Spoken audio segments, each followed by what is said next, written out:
We are in the middle of Torah Tet Vav in Likutey Moharan, and it's called Ohr HaGanuz, and we're up to part 2 in Torah Tet Vav, Ot Bet, in the middle of Ot Bet.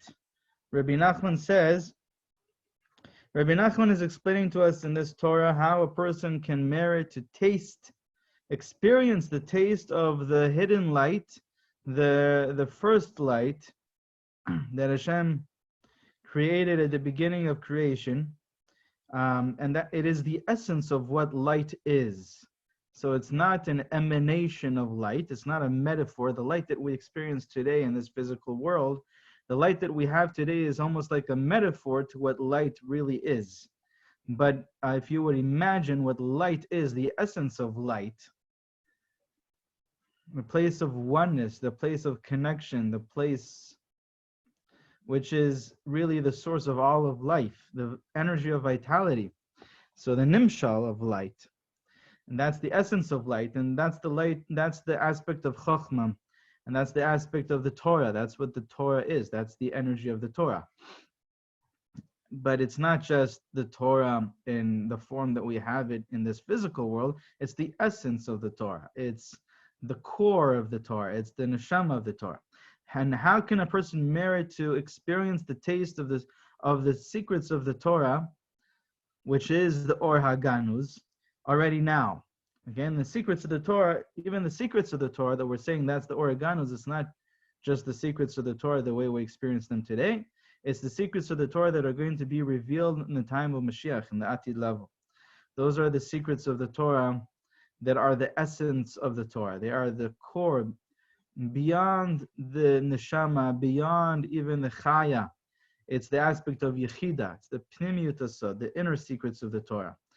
Rabbi Nachman says, in order to merit that today, to experience that sweetness today, a person needs to elevate and return the yira, the aspect of yira, to its source. And how do we return the yira to its source? Rabbi Nachman taught us this compassionate self-assessment, the compassionate judgment. When a person judges and assesses and evaluates every aspect of their existence, everything that they're doing, thinking, feeling, believing, their attitudes, their states of mind, the way they're living their life, the way they are being, a person evaluates that. So then, and if he does it compassionately, so then a person will eliminate any prosecuting angels, any prosecution from above, any judgment from the higher realm, any judgment from the heavenly court, a person will eliminate in this way. And so now we will see how does that help us in this formula, in this process. So that's what we're up to now, in the middle of Ot Bet. אבל כששופט את עצמו, כשיש דין למטה אין דין למעלה, ואין העירה מתלבש בשום דבר לעורר את האדם, כי הוא בעצמו נתעורר, וזהו ושם דרך, מי ששם אורחותיו, כמו שדרשו רבותינו לזכרם לברכה, היינו ששופט אורחותיו, כמו שכתוב, ואלה המשפטים אשר תשים, על ידי זה, אראנו בישע אלוהים, זה בחינת יראה, כמו שכתוב את האלוהים יראה, היינו בחינת יראה עולה מהקליפה ומהאומות על ידי משפט, כי מתחילה הייתה מתלבש בקליפה, וזהו שהאדם מפחד את עצמו מאיזה דבר מסר ומגנבים ושם פחדים, זהו שהיראה מתלבש בזה הדבר, כי אם לא היה מתלבש היראה בזה הדבר, לא היה כוח בזה הדבר להפחיד את האדם. And so Rabbi Nachman here tells us what is happening. What is happening? How am I elevating, returning the energy of Yira to Hashem, to the side of holiness, through the compassionate self-assessment, the compassionate judgment of oneself? How does that happen? What are the mechanics behind it? And Rabbi Nachman explains that when a person has judgment upon him from above, if a person has judgment upon him from the heavenly court, from the prosecuting angels, because this person is living a life disconnected from Hashem, misaligned with his purpose, with his true purpose, misaligned and incoherent with holiness, with the purpose of his soul, in a fragmented state. Such a person has judgment upon him in the heavenly court, has prosecuting angels. And there's a yira, there's a gvura, there's a judgment energy. And that judgment energy is sent into all these many, many different things in this outer world, in the physical reality. And they become resistant to the intention and to the wishes and to the well-being, to the sweet experience of life of this individual. And that's when a person all of a sudden is afraid of all these different things happening in the world, globally. And also he all of a sudden has all these different things that are troubling him, things that are embarrassing to him, things that are lacking, worries about health, about money, monetary issues, whatever it is. And that's because the judgment energy has been enclosed in all of these different things in order to come back to, in order to awaken this person to come back to Hashem. But there's a deeper point here that Rabbi Nachman has in between the lines here.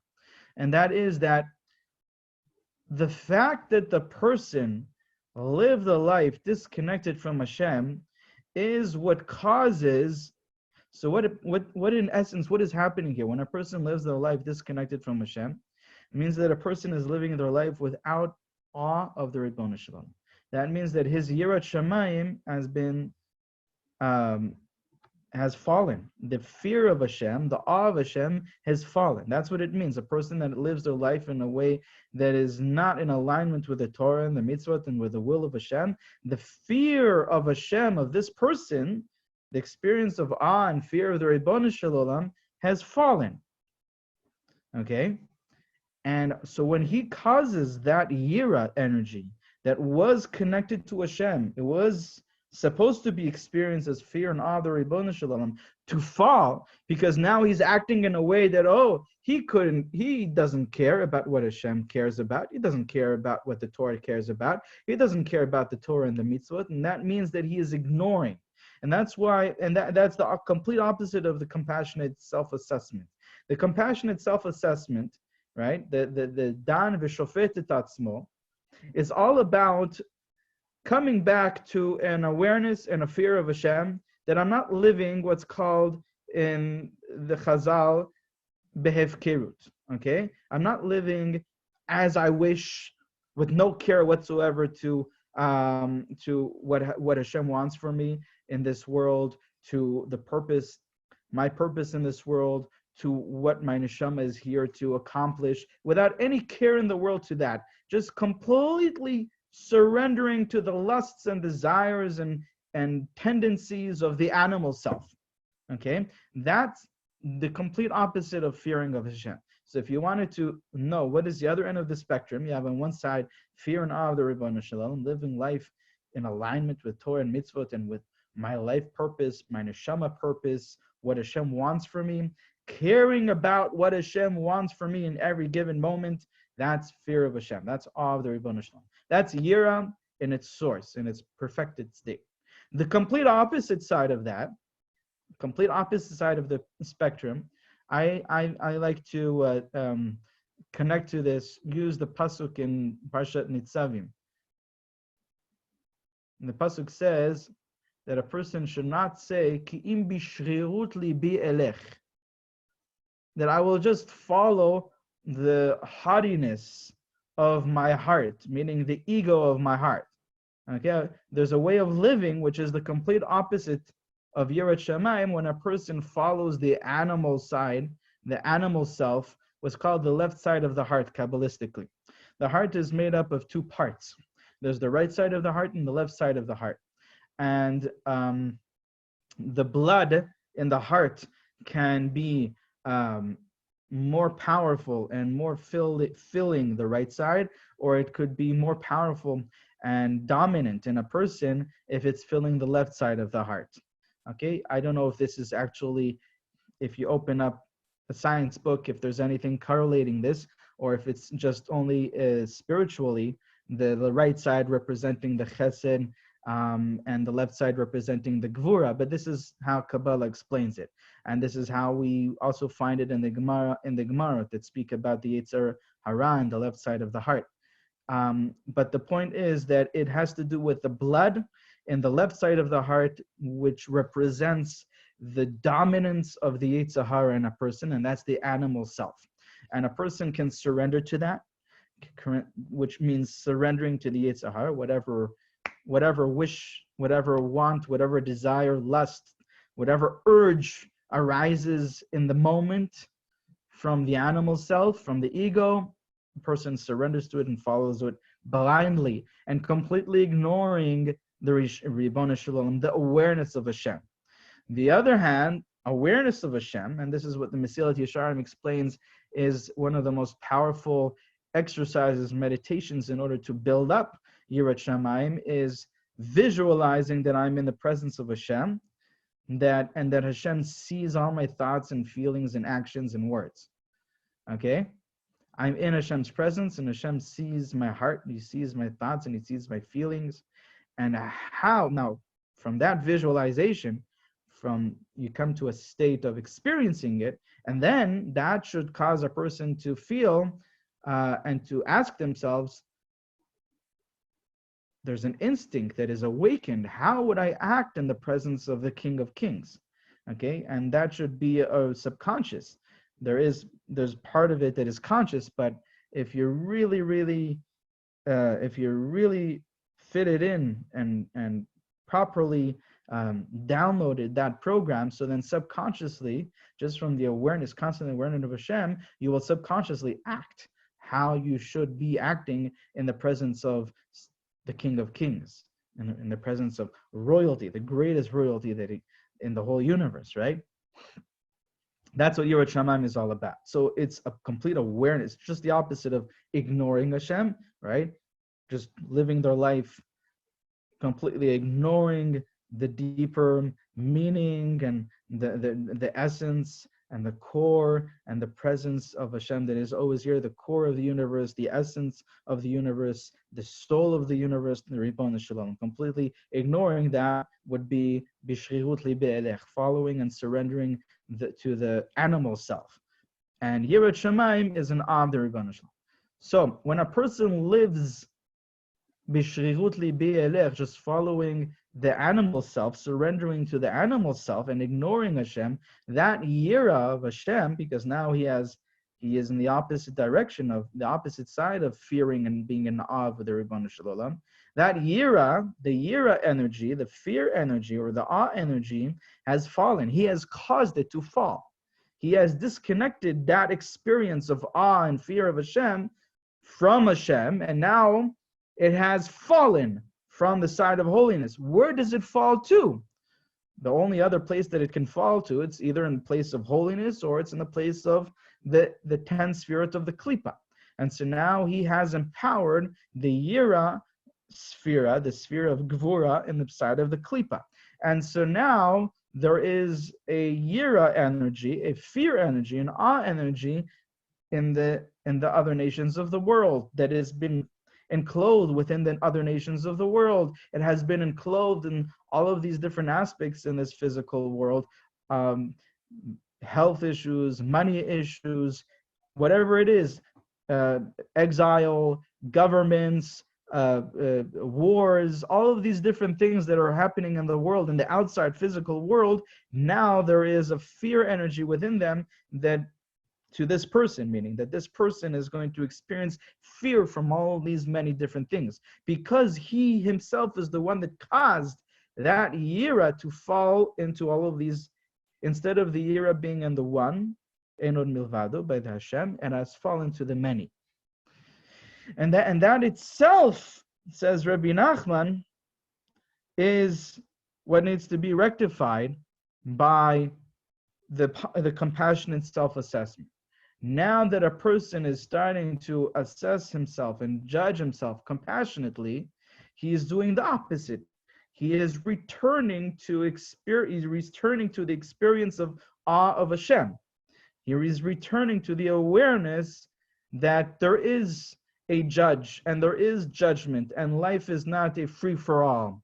And we have a purpose in this world that we are here to accomplish. There's a reason for our existence. There's a reason why Hashem created us. And that's what we are here for. And Hashem is constantly seeing, Hashem is constantly seeing our existence, seeing our life, seeing our actions, thoughts, and feeling.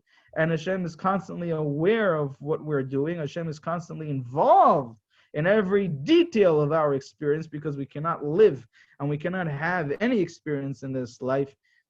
And our whole existence is dependent on Hashem completely, absolutely, 100%. And so when we return to that awareness, that comes from and that comes through the judgment, the compassionate judgment of my actions, my words, and my thoughts, the assessment. I'm not living in a world of hefker, a free-for-all world, a world that has no purpose, that is just falling and free, and whatever we desire, we do. No, I am assessing how I'm living my life. I'm taking inventory. I'm judging myself compassionately, but it's a judgment. It's an awe. It's a fear of consequence. There's meaning, right? When there's meaning, so then there's consequence if I miss that meaning. When there is importance, when there's significance to my life, then there's consequence if I'm missing out on that. And that's what the fear here is all about, right?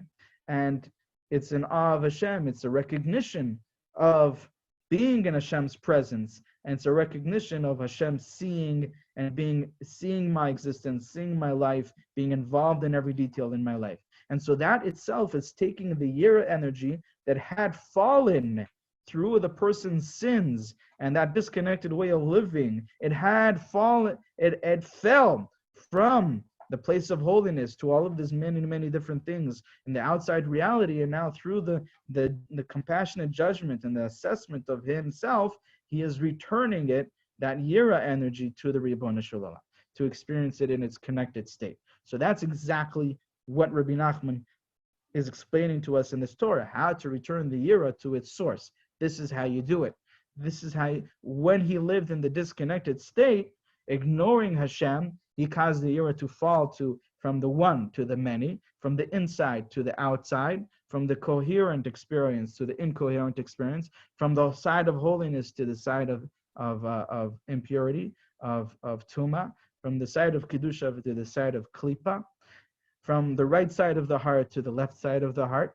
And now through the compassionate assessment and judgment of himself, he is returning that Yira to the side of holiness, to the Ribono Shel Olam.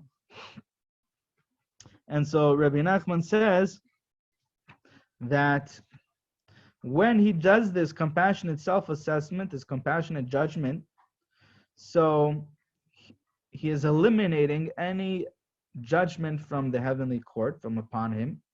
And because of that, there's no longer the judgment energy that is enclosed in all the many different things in the outside world to awaken him to return to Hashem. And Rabbi Nachman brings a pasuk, V'sam derech arenu b'yesha Elohim. V'sam derech, the literal translation means that he puts right the way. Okay? V'sam means to put right, to put in the proper place. Derech, the way.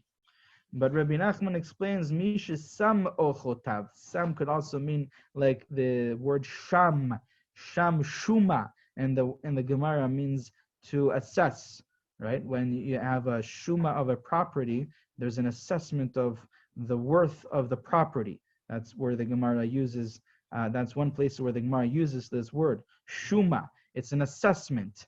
Mishish sam ochotav, with a sin also could mean this, that he is assessing himself. He's assessing his life. He's judging himself compassionately. And Rabbi Nachman says, so that means that he is judging the way that he is acting. And where do we see this aspect of the word sam or sham being used as a judgment? So Rabbi Nachman brings another pasuk where we see that they use this, even though it's not used in that pasuk as a self-assessment, but it's used in that pasuk as a judgment that a person puts. a judgment that is put. And there's the pasuk in Shemot, in Pashat Mishpatim, that says, Ve'ela mishpatim asher tasim. This is the judgment which you shall put. And again, you see tasim using this sin mem, or shin mem, which is taking the judgment energy and applying it to oneself, so that a person is assessing themselves, judging themselves compassionately. And so when a person, v'sam derech, what's the end of that pasuk? Ar'enu b'yesha Elohim. I will show him the salvation of Elokim. So Elokim, Rabbi Nachman says, is a name for Yirah, right? Yud Kei Vav Kei represents Ahava, represents the love of Hashem, kindness, chesed, whereas Yirah is represented, judgment energy is represented by Elokim. Fear energy is represented by Elokim. That's the sphere of Gevura. And Rabbi Nachman brings a pasuk to that, Et Elohim Yirah. Hashem, the Elokim, the name Elokim, when Hashem is called Elokim, you have the experience of fear. And so that is what is, so v'sam derech, when you assess your ways, ar'enu, I will show him the salvation of Elokim, meaning that he is saving and elevating and lifting up the Elokim, the judgment energy, the Yira, the fear energy. He is lifting it and saving it from the place of klipa, from the place of darkness, and he's returning it to Hashem. Because beforehand it was enclosed in all these many different things in the side of klipa, in the outside world, in the physical realm, in the many, in the left side of the heart. And Rabbi Nachman says that whenever a person fears anything, that a person fears, that has anxiety or is worried about something, whether it is because of just anxiety, he doesn't know where it's coming from, or it could be because he's traveling and he's afraid of robbers and thieves on the way, or a person is, whatever fear that a person experiences from things in the outside world, that is judgment energy that has been enclosed in that thing that he is afraid of, in order to awaken the person to return to Hashem. And so that is why, again, we always come back to this insight, why Yitzchak is called Yitzchak, because Yitzchak rectified the Yira. And so he's just in constant laughter from anything in the outside world, because all he fears is the Ribono Shel Olam. And without one fear, he's saved from any fear. He doesn't fear anything else in the world. Everything else in the world is just laughter. It's nothing. He's absolutely, completely released and free from any fear and any worry of anything. Okay, so now we're up to Od Gimel in this Torah. So Rabbi Nachman taught us how, if there wasn't this fear energy that was enclosed in that thing, then that thing would have no ability to frighten the person. So even if a person is sick or whatever, if a person is sick, or if a person is lacking money, or if a person is in debt, and if a person rectified the Yira, so then that could be just a momentary lack, and a person can go back to the doctor, and then they can say, oh, there was a mistake in the diagnosis. You don't have anything.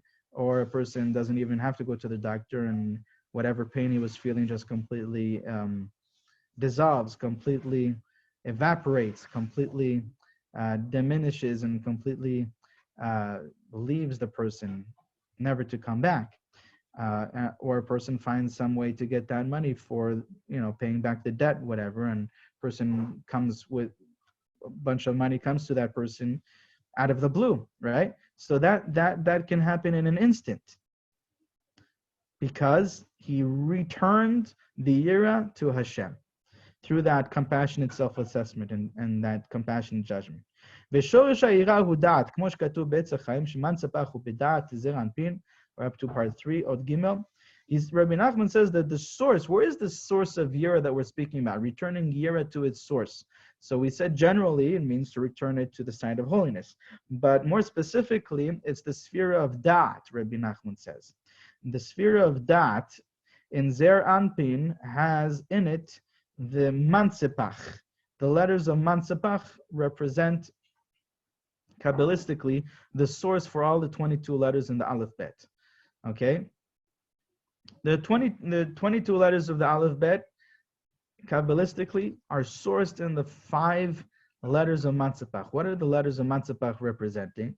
The letters of Mansepach In the Eitz Chaim and the Arizal, he explains that they represent the 5 categories of the 22 letters, meaning that in a person's mouth, there are 5 places where a person pronounces letters from.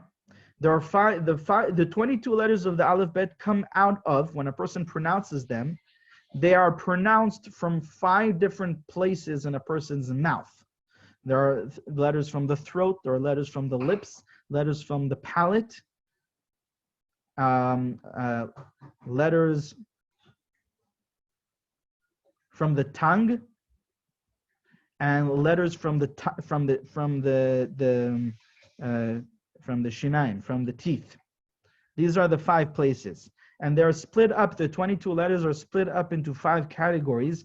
Aleph, Chet, Hey, Ayin is from the throat. Gichak is coming from the chech, which is the palate. Gimel, Yud, Chaf, and Kuf. Datalnat, Dalit, Tet, Lamed, Nun, and Tav come from the tongue. Zayin, Shin, Samech, Shin, Resh, and Tzadi come from the top of the mouth. And Bumaf, Bet, Vav, Mem, and Pei come from the lips. Bumaf.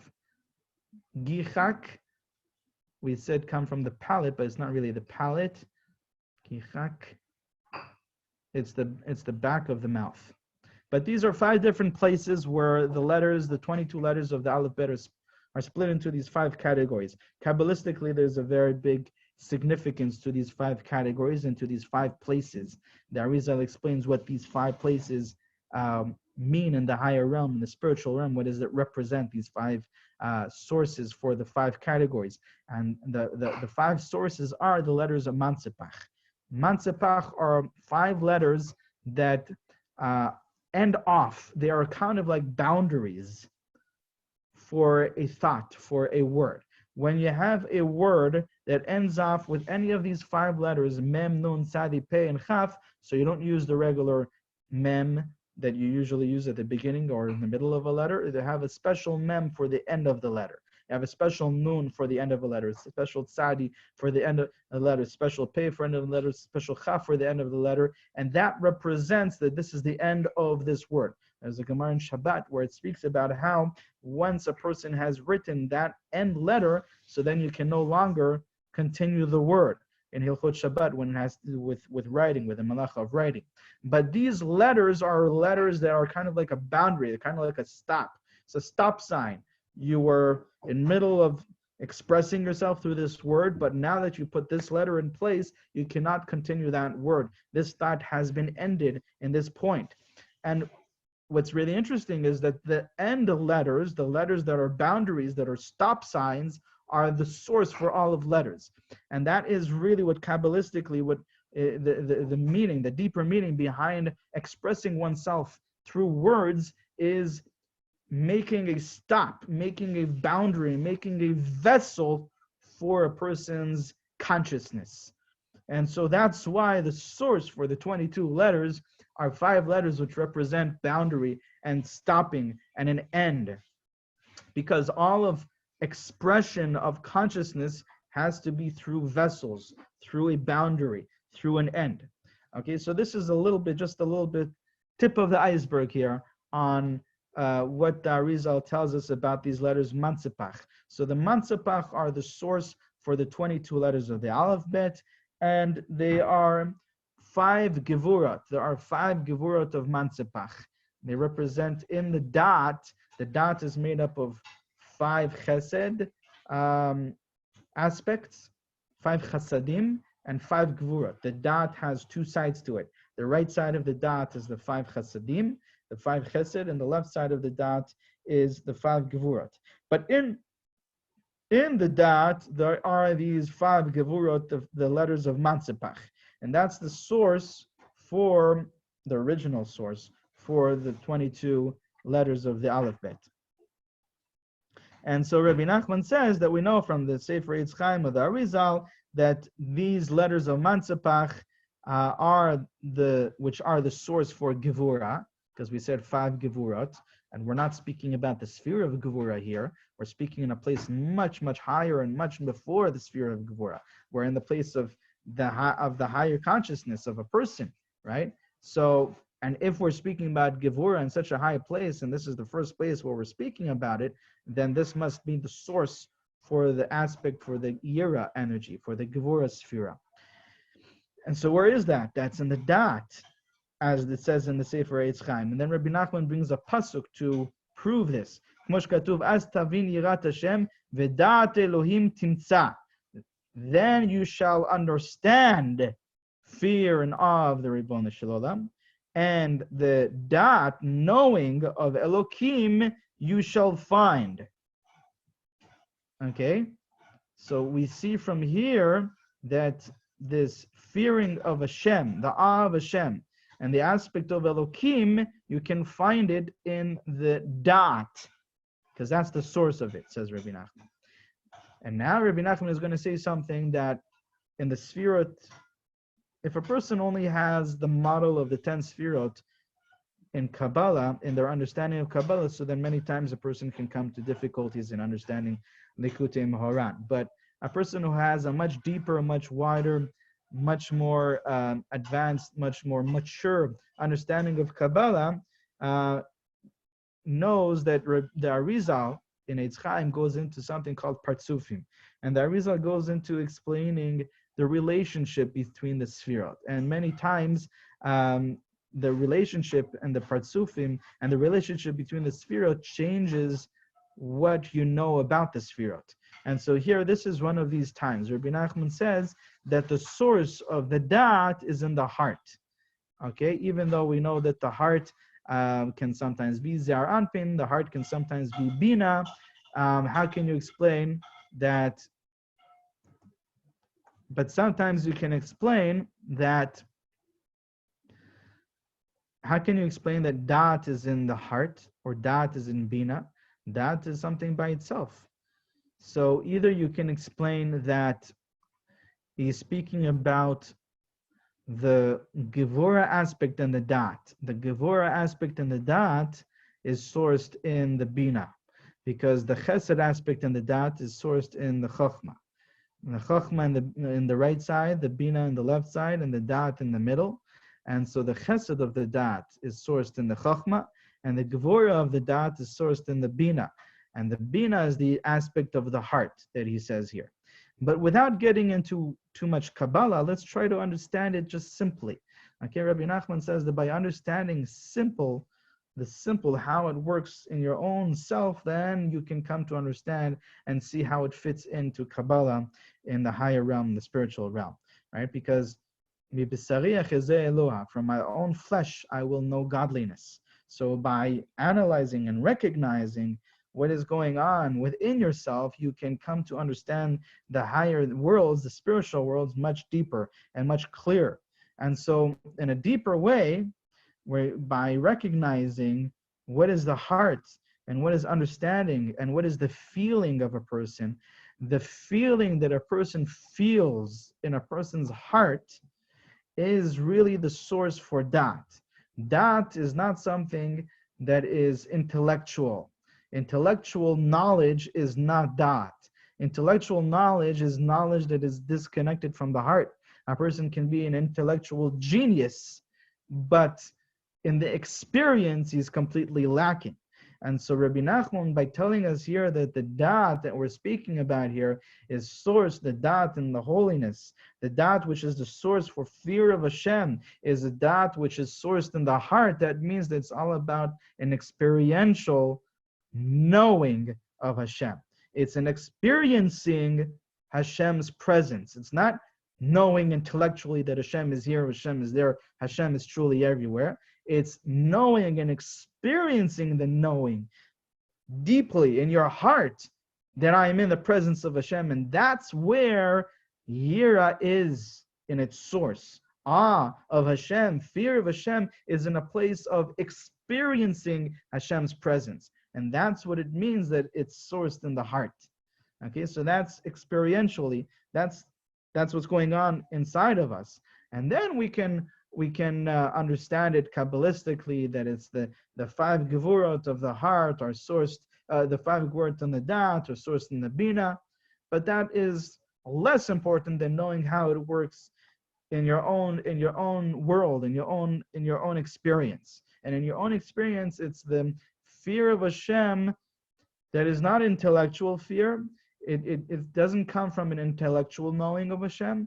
It comes from a experiencing of Hashem's presence, experiencing in your heart that Hashem is in right here in this place, and I'm in Hashem's presence. And from that comes a certain awe from in the heart. And that's what we're speaking about here. We're going to see more about that in the continuation of Od Gimel in the next year, Bezrat Hashem.